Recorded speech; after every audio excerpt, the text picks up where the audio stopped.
આજથી ગરમીમાં મળશે આંશિક રાહત, તાપમાનમાં 2 થી 3 ડિગ્રીના ઘટાડાનું અનુમાન. કાલે માછીમારોને દરિયો ન ખેડવા સૂચના.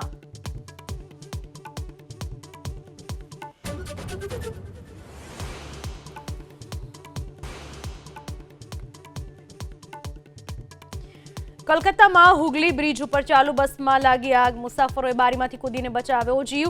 આગના કારણે આખી બસ બળીને ખાખ, 40 મુસાફરોનો બચાવ.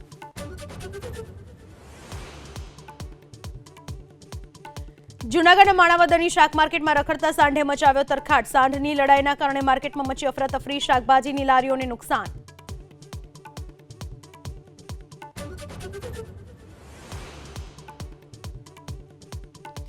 અમેરિકામાં ઝડપાયો મોસ્ટ વોન્ટેડ આતંકી હેપ્પી પાસિયા. આઈએસઆઈ અને બબ્બર ખાલસા ઇન્ટરનેશનલના ઇશારે કરતો હતો કામ. પંજાબમાં સૌથી વધુ આતંકી ગતિવિધિઓમાં હતી સંડોવણી.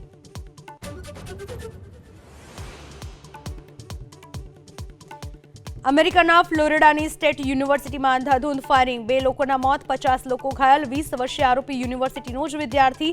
પોલીસ અધિકારી માતાની રિવોલ્વરમાંથી કર્યો ફાયરિંગ.